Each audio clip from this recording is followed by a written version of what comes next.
गौ माता ने बताया, मनुष्य किस पाप के कारण गरीब रहता है। प्राचीन काल की बात है। एक छोटे से गांव में गोपाल नाम का एक गरीब किसान रहता था। उसके पास बहुत कम जमीन थी और जो भी खेती करता उसमें नुकसान ही होता।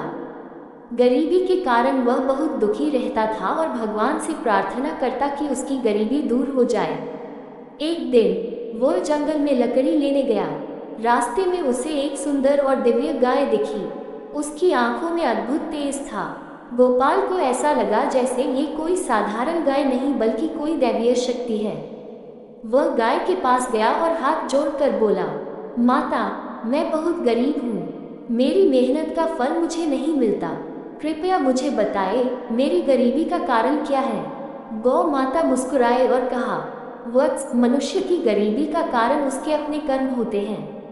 कुछ पाप ऐसे होते हैं जो मनुष्य को गरीब बना देते हैं। यदि तुम इन्हें समझकर सुधार लोगे तो तुम्हारी गरीबी दूर हो सकती है। गोपाल ने गौ माता से उन पापों के बारे में पूछा और गौ माता ने विस्तार से बताया। पहला पाप, आलस्य। जो व्यक्ति आलसी होता है वह कभी भी धनवान नहीं बन सकता। गौ माता ने समझाया, आलसी व्यक्ति मेहनत से दूर भागता है, अपने काम को कल पर टालता रहता है और अवसरों को गंवा देता है। समय किसी के लिए नहीं रुकता और जो व्यक्ति समय का सही उपयोग नहीं करता वह धीरे धीरे गरीबी की ओर बढ़ता जाता है। गोपाल ने सोचा कि वह भी कई बार काम को टाल देता था और सही समय पर सही निर्णय नहीं ले पाता था। उसने निश्चय किया कि अब से वह आलसी को छोड़कर परिश्रम करेगा। दूसरा पाप, चोरी और बेईमानी।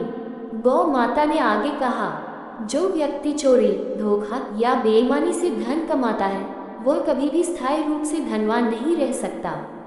बेईमानी से कमाया गया धन ज्यादा दिन तक नहीं टिकता। ये धन मनुष्य को गलत मार्ग पर ले जाता है जिससे वह और अधिक पाप करने लगता है। इस तरह वह न केवल आर्थिक रूप से कमजोर हो जाता है बल्कि मानसिक शांति भी खो देता है। गोपाल को याद आया कि उसने कभी किसी का नुकसान नहीं किया, लेकिन गांव के कई लोग इस पाप में लिप्त थे। उसने सोचा कि वह हमेशा ईमानदारी से जीवन जिएगा। तीसरा पाप, अपव्यय। गौ माता ने समझाया, जो व्यक्ति बिना सोच विचार के धन खर्च करता है वह जल्दी ही गरीबी में चला जाता है। जो लोग अपने साधनों से अधिक खर्च करते हैं, जो अपनी आय का सही प्रबंधन नहीं करते, वे हमेशा आर्थिक संकट में रहते हैं। एक समझदार व्यक्ति वही खर्च करता है जो उसकी जरूरत होती है और भविष्य के लिए बचत करता है। गोपाल ने महसूस किया कि कभी कभी वह भी अनावश्यक चीजों पर पैसे खर्च कर देता था। उसने ठान लिया कि अब से वह धन को सोच समझकर खर्च करेगा। चौथा पाप, माता पिता और बुजुर्गों का अपमान। गौ माता ने कहा, जो व्यक्ति अपने माता पिता और बुजुर्गों का अपमान करता है उसका भाग्य कभी नहीं चमकता। माता पिता का आशीर्वाद ईश्वर का आशीर्वाद होता है। जो व्यक्ति उन्हें दुखी करता है उसकी लक्ष्मी, धन की देवी भी नाराज हो जाती है। ऐसे व्यक्ति के पास कभी धन वैभव नहीं टिकता। गोपाल ने सोचा कि उसने कभी अपने माता पिता का अपमान नहीं किया, लेकिन वह और अधिक प्रेम और सम्मान से उनकी सेवा करेगा। पांचवा पाप, दान और धर्म से दूर रहना। गौ माता ने कहा, जो व्यक्ति दान और धर्म के कार्यों से दूर रहता है उसके जीवन में कभी समृद्धि नहीं आती। दान का अर्थ केवल धन देना नहीं है बल्कि अपने ज्ञान, समय और सहयोग से भी दूसरों की मदद करना है। जो व्यक्ति केवल अपने स्वार्थ के बारे में सोचता है वह कभी भी वास्तविक सुख और समृद्धि नहीं प्राप्त कर सकता। गोपाल ने निश्चय किया कि अब से वह हमेशा जरूरतमंदों की सहायता करेगा और दान पुण्य के कार्यों में भाग लेगा।